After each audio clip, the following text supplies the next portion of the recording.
한 주 동안 잘 지내셨습니까? 저랑 아내도 열심히 자녀 백신 신청해서 2차까지 접종을 완료했고 큰 부작용 없이 잘 지냈습니다.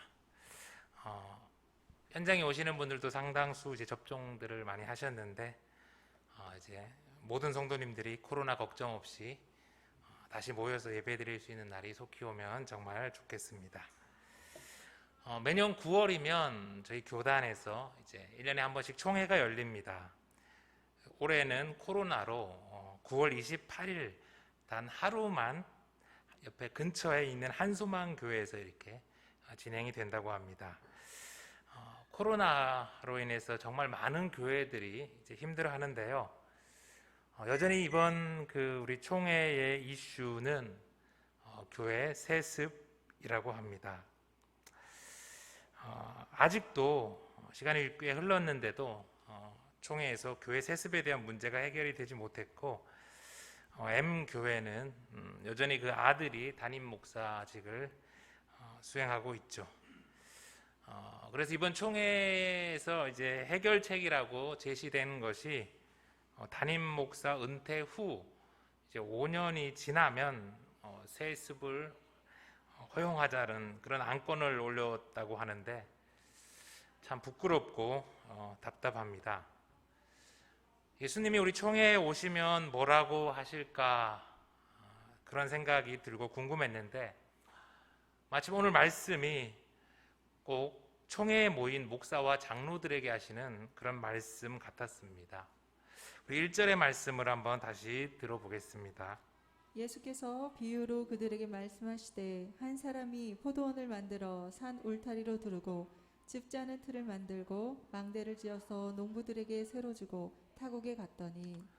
보통 예수님이 이렇게 비유를 들어서 이렇게 설명을 하시는 경우는 제자들이나 백성들에게 하나님 나라를 좀 더 잘 이해시켜 주기 위해서 사용하시지요. 그런데 오늘 예수님이 비유를 통해 말씀하시는 것은 상황이 좀 많이 다릅니다. 예수님이 그들에게 이렇게 말씀하셨다고 기록되어 있는데요. 여러분, 여기 그들이 누구일까요? 제자들이나 백성들이 아니라 지금 예수님께 넌 무슨 권세로 이렇게 성전을 뒤엎고 있느냐라고 시비를 걸고 있는 예루살렘 성전의 대제사장과 종교 지도자들입니다. 예수님께서는 그들에게 이제 세례 요한의 그 권세는 어디서 왔느냐를 이제 되물으시고는 오늘 비유를 통해서 그들의 질문에 대한 답을 주시는 거죠. 오늘 이 비유라고 이렇게 번역되어 있는 이 단어는요, 파라볼라이스라는 말인데요. 명사 파라볼레의 복수형이에요. 복수형. 그러니까 엄밀하게 잘 말하면 비유가 아니라 예수님께서 비유들로 말씀하셨다는 거지요. 예수님은 오늘 그 대제사장과 종교 지도자들에게 포도원의 이 비유 하나가 아니라 다른 비유들까지 이렇게 말씀을 하신 거예요. 다른 비유는 어딨냐? 마태복음에 찾아보면 여러분 있습니다. 마태복음에 이 비유들이 다 나오는데요. 먼저 포도원에 일을 하러 가겠다라고 이렇게 하고는 안 간 마다들, 싫다고는 했지만 뉘우치고 이제 다시 간 둘째 아들, 그 비유를 통해서 예수님은 너희 종교 지도자들보다 세리와 창녀들이 먼저 하나님 나라에 들어갈 것을 말씀하세요. 그리고 오늘 이 악한 포도원의 농부 비유를 말씀하셨고 마지막으로 혼인잔치의 그 비유를 예수님께서 덧붙여서 하시는 거죠. 한국도 3세번이란 말이 있잖아요. 예수님께서 이제 조금은 다른 것 같지만 같은 맥락에 너희 이스라엘의 종교 지도자들은 심판받을 것이라는 그 말씀을 예수님께서는 비유로 3번에 걸쳐서 아주 확실하게 말씀해 주는 거죠. 이 3가지 비유 중에서 오늘 이 마가는요, 오늘 이 포도원 농부의 비유를 기록하고 있는데 마태와 누가가 모두 이 포도원 농부의 비유를 기록하고 있어요. 그러니까 마태는 이제 세 가지를 다 적었고요. 다시 한번 누가가 생각했을 때 예수님이 누구신지, 예수님이 무엇을 하셨는지를 우리가 이해하기 위해서 예수님이 이 성전에서 대제사장과 종교 지도자들에게 한 이 비유가 대단히 중요하다고 이제 생각을 했던 것이고, 복음서의 모든 기자들이 이제 요한 빼고 공히 이 비유를 들려주고 있는 것이지요. 그럼 한번 더 자세하게 오늘 이 비유의 말씀을 우리가 보겠습니다.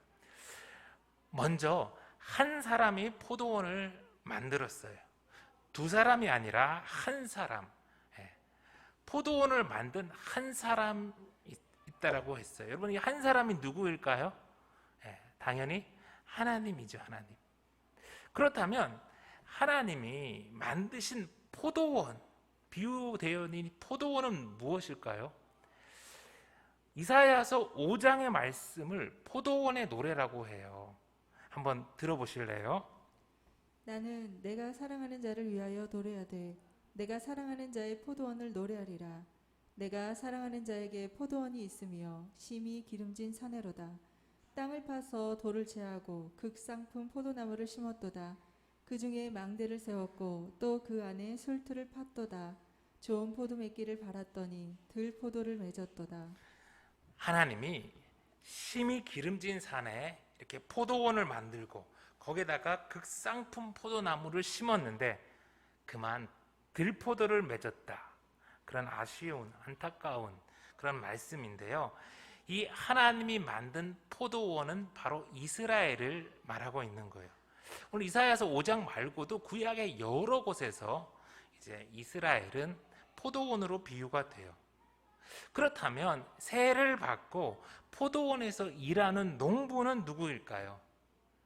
그동안 이스라엘의 종교 지도자들, 그리고 오늘 바로 예수님께 이 비유의 말씀을 듣는 대제사장과 종교 지도자들이었어요. 그러더니 예수님이 지금 비유를 통해서 자기들한테 이 이야기를 하고 있다는 것을 잘 안 거죠. 하나님이 주인이시고 포도원은 이스라엘이고 종교 지도자들은 농부다. 그러면 뭐 문제가 없는 것 같은데 문제가 생겼어요. 여러분, 예수님이 지적하는 문제가 무엇입니까? 예수님은 농부가 포도원을 자기 것처럼 여긴다고, 대제사장과 종교 지도자들이 예루살렘 성전과 이스라엘을 자기 것으로 여기고 있다는 것이죠. 그런 대제사장과 종교 지도자들을 향해서 예수님은 이 성전과 이스라엘의 주인이 하나님이심을 다시 선포하시고, 그리고 주인 행세하는 너희는 실상은 세를 얻어 경작하는 농부임을 깨우쳐 주시는 거예요. 그러니까 그 소리를 백성들 앞에서 듣고 있는 이 대제사장과 종교 지도자들이 가만히 있을 리 없죠. 어디 총구석에서 족보도 없는 놈이 나타나가지고 지금 우리들이 자자손손 누리는 이 기득권을 무너뜨리려고 하냐, 당장 저 예수를 죽여버리고 싶은데 마침 수많은 사람들이 그를 따르고 성전에 와 있어서 속만 썩인 채 당장 손을 쓸 수 없어 기회만 엿보고 있었던 거예요. 그렇다면 예수님은 이렇게 악한 대제사장과 종교 지도자들을 회개시키려고 3번이나 친절하게 비유를 통해서 말씀하셨을까요? 그런 것 같지는 않아요. 예수님은 이미 그들이 돌이키지 않을 것을 아셨어요. 그럼에도 예수님이 오늘 친절하게 3번이나 비유를 통해서 그들에게 말씀하시는 것은 오늘 거기에 그들 말고 다른 이들이 있기 때문이죠. 바로 예수님을 따라서 성전에 온 백성들과 사랑하는 제자들이었어요. 예수님은 심판받아서 사라질 대제사장과 종교 지도자들을 위해서가 아니라 그 무너질 성전을 대신해 새로운 하나님 나라의 성전, 바로 교회를 세워갈 제자들을 위해 오늘 이 말씀을 하시는 거죠. 여러분, 포도원을 누가 세웠다고요? 하나님. 그렇다면 여러분, 교회는 누가 세웠습니까? 개척해서 지금까지 고생한 목사가 세웠습니까? 아니면 큰 교회에서 이렇게 분립해 나온 그런 성도들이 세웠습니까? 장로교니까 장로가 주인입니까? 아니면 헌금을 많이 낸 사람, 아니면 교회를 위해서 봉사 많이 하고 전도 많이 한 사람이 주인입니까? 다 아니라는 겁니다. 포도원을 만드시고 산 울타리를 두르시고 집 짜는 틀을 만들고 망대를 지어서 교회를 교회되게 하시는 이는 하나님이시라는 거죠. 근데 말은 다 이렇게 잘해요. 처음 교회가 작고 교회가 지어야 할 짐이 클 때는 다 나는 주인이 아니다라고 합니다. 그런데 차츰 교회가 커지고 교회에 힘과 돈이 모이기 시작하면 사람들은 조금씩 교회에서 주인 노릇을 하고 싶어지죠. 여러분, 오늘 이 비유를 통해서 보면 목사는 뭘까요? 명확해요. 목사 또한 포도원 주인이 아니라 일하는 농부예요. 농부. 물론 목사가 누구보다 수고하고 고생하고 그렇게 교회를 위해 애쓰겠죠. 그러나 내가 수고했다고, 내가 평생을 이 교회를 위해서 고생했다고 이제 내가 주인 노릇을 하려고 하면 악한 농부가 되는 거죠. 하나님이 포도원을 만드시고 그 포도원에 농부를 두신 이유는 열심히 일해서 열매를 얻기 위함이에요. 그럼 농부는 포도들이 잘 자라도록 열심히 물도 주고 거름도 주고 때로는 벌레도 잡고 가지도 치면서 그렇게 농사지어 수확한 열매를 주인께 드리면 되는 거예요. 그게 농부의 일, 목사의 일입니다. 그런데 농부가 열매를 주인께 드릴 생각은 안 하고 포도원과 그 열매를 자기 것으로 삼키고 심지어 대를 이어서 물려줄 생각을 하면 그 주인의 마음은 속이 터지죠. 코로나가 길어지면서 어느 때보다 교회가 힘이 듭니다. 그러나 여전히 교회를 세습하고 돈으로 목사의 자리가 오고 가는 것을 보면 아직도 교회를 향한 하나님의 진노가 끝나지 않을 것 같아 정말 슬퍼요. 여러분, 2절의 말씀 우리 계속해서 보겠습니다. 때가 이름에 농부들에게 포도원 소출 얼마를 받으려고 한 종을 보내니 그들이 종을 잡아 심히 때리고 거저 보내었거늘. 이스라엘의 지도자들은 하나님이 보낸 선지자, 예언자들의 경고를 듣고 회개하기는커녕 도리어 때리고 능욕합니다. 여러분, 농부들이 왜 이런 짓을 했을까요? 한 해, 두 해 포도원을 가꾸며 기다리는데 주인이 안 오는 겁니다. 3년, 4년이 지나는데 주인의 소식은 없으니 농부들이 모여서 생각을 하는 거죠. 아, 우리 주인이 전쟁에 나갔다가 죽었구나. 아, 우리 주인이 영영 안 돌아오는구나. 이제 이 포도원은 우리 것이구나. 다른 과일 나무들도 그렇겠지만 막 심었는데 첫 해에 막 열매가 맺혀서 수확하는 그런 나무가 얼마나 되겠어요. 몇 년쯤 지나서 포도나무들이 잘 자라고 때가 되었을 때 주인이 수확하러 종을 보내는 거잖아요. 그런데 그렇게 때를 기다리시는 주인의 의도를 모르고 농부들은 자기 멋대로 판단하고 생각하는 거죠. 그렇게 포도원을 내 것으로 여기고 신나게 농사 지으며 그 열매를 취하다가 주인이 보낸 그 종마저 이제는 내 것을 뺏으러 온 적처럼 그렇게 느끼고 취급을 하게 된 거예요. 너무나 부끄럽지만 얼마나 많은 목사들이 이 어리석고 악한 농부처럼 사는지 모릅니다. 오늘 이 말씀은요, 바로 저를 향한 말씀이고 이 시대 우리 목사들이 가슴 깊이 새겨야 할 주님의 경고입니다. 그런데 여러분, 그러면 오늘 이 말씀은 목사들에게만 해당하는 성도들에게는 아무런 상관이 없는 말씀일까요? 그렇지 않아요. 여러분, 목사가 한 교회의 농부로 포도원을 가꾸고 그 열매를 주님께 드려야 할 사명을 받았다면 성도 여러분은 모두 각자의 성전에서 그 성전을 가꾸고 열매를 드려야 할 농부로 부름받았어요. 고린도전서 3장 16절, 너희는 너희가 하나님의 성전인 것과 하나님의 성령이 너희 안에 계시는 것을 알지 못하느냐. 여러분, 한 사람 한 사람이 모두 하나님이 거하시는 성전, 포도원이라는 거예요. 모두가 아무개라고 불리는 그 포도원의 그 농부로 부름을 받은 거예요. 그리고 그 포도원 안에는 성령 하나님이 이제는 계시는데, 하나님은 여러분이 어떻게 농사를 짓고 열매를 드리는지 보고 계세요. 하나 더 볼게요. 고린도전서 6장 19절, 너희 몸은 너희가 하나님께로부터 받은 바 너희 가운데 계신 성령의 전인 줄 알지 못하느냐. 너희는 너희 자신의 것이 아니라 값으로 산 것이 되었으니 그런즉 너희 몸으로 하나님께 영광을 돌리라. 우리가 받은 포도원, 우리의 몸, 하나님이 거하시는 성전, 이건 결코 거저 받은 게 아니라는 말씀이에요.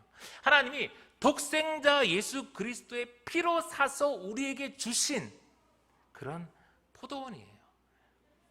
그러면 이제는 우리는 주인 되신 하나님께 우리의 몸으로 영광을, 귀한 열매를 드려야 하죠. 오늘 이 말씀을 들으시는 우리 모두가 저가 제일 먼저고, 악한 길에서 떠나 구원을 베푸시는 우리 주님께 그의 합당한 열매를 돌려드리는 신실한 농부 되기를 다 소망합니다. 이제 오늘 예수님은 이 비유의 클라이막스죠. 바로 대제사장과 종교 지도자들에게 자신의 권위가 어디에서부터 왔는지를 답해 주세요. 6절의 말씀, 이제 한 사람이 남았으니 곧 그가 사랑하는 아들이라 최후로 이를 보내며 이르되 내 아들은 존대하리라 하였더니. 포도원 주인이 마지막으로 보낸 이는 바로 사랑하는 아들이었어요. 예수님은 바로 자신이 하나님이 마지막으로 보낸 사랑하는 아들이라고 말씀하시는 거예요. 그러니 성전에서 수많은 사람들이 보는 가운데 이 말을 듣는 대제사장과 종교 지도자들이 가만히 있지를 못하는 거죠. 부글부글 끓죠. 신성모독이다. 그런데 그런 그들에게 예수님이 한 말씀을 더 붙이세요. 7절의 말씀입니다. 그 농부들이 서로 말하되 이는 상속자니 자 죽이자. 그러면 그 유산이 우리 것이 되리라 하고 이에 잡아 죽여 포도원 밖에 내 던졌느니라. 지금 자기들이 누리는 이 기득권을 지키기 위해 하나님이 보낸 아들마저도 잡아 죽이려는 너희들의 그 악한 마음을 다 아신다고 예수님은 말씀하세요. 그런데 포도원에 가면, 이 예루살렘 성전에 가면 악한 농부들이 아들인 나를 잡아 죽일 것을 다 아시면서도 예수님은 주인된 아버지의 명령에 순종해서 포도원으로, 예루살렘 성전으로 올라가셨어요.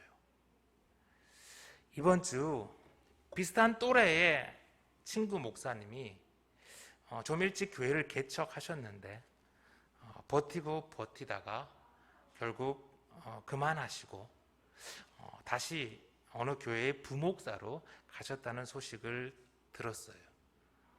많은 생각이 들더라고요.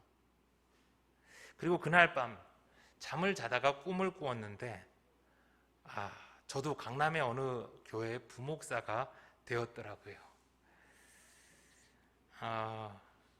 이번 주 3년이 흐르고 개척교 교회 목사의 짐이 너무 무겁다고 하나님께 좀 많이 칭얼댔는데 하나님이 뭐 별 다른 말씀은 안 하시고 그죠? 예수님의 모습을 다시 보여주셨어요. 몰라서도 아니고 힘이 없어서도 아닌 그저 아버지 하나님의 뜻이라서 묵묵히 십자가의 길을 가시는 그런 예수님의 모습이었어요. 목사가 제자들이 우리가 가야 할 길이 예수님이 걸어가신 길이고 그리고 그 길의 끝에는 다른 것이 아니라 십자가가 있다는 것을 다시 한번 알게 되니 조금은 제 마음이 가벼워졌습니다. 지치고 힘든 여러분 계시다면 하나님이 동일한 은혜 주시기를 바라요. 그런데 여러분, 오늘 묵묵히 십자가의 길을 걸어가는 이 예수님만큼이나 이해할 수 없는 분이 또 계십니다. 누구냐면 포도원 주인이세요. 세상에 이런 주인이 어디 있습니까? 요즘도 그렇지만 2000년 전에는 상상도 못할 일이죠.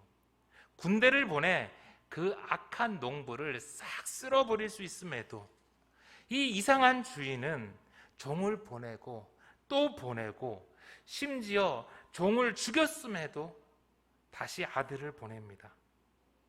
도저히 이해할 수 없는 그런 주인의 모습이에요. 그런 주인의 모습이 이해도 안 되고 받아들일 수도 없는데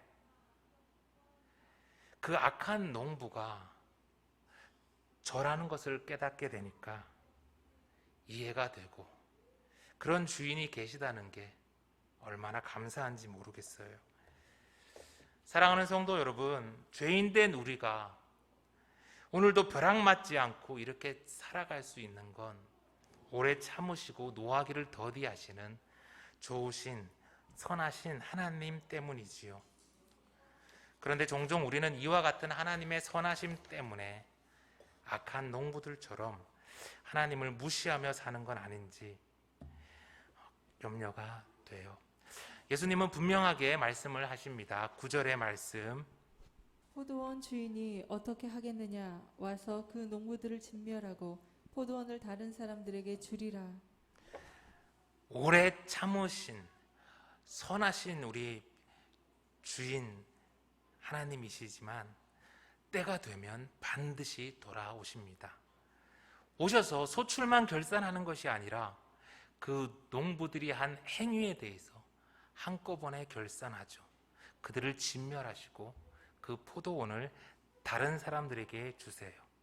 예수님의 말씀대로 AD 70년경 이 예루살렘 성전과 더불어 권세를 누렸던 종교 지도자들은 돌 위에 돌 하나도 남지 못하는 심판을 받습니다. 그리고 오늘 악한 농부들도 주님이 돌아오시면 반드시 심판하실 것입니다.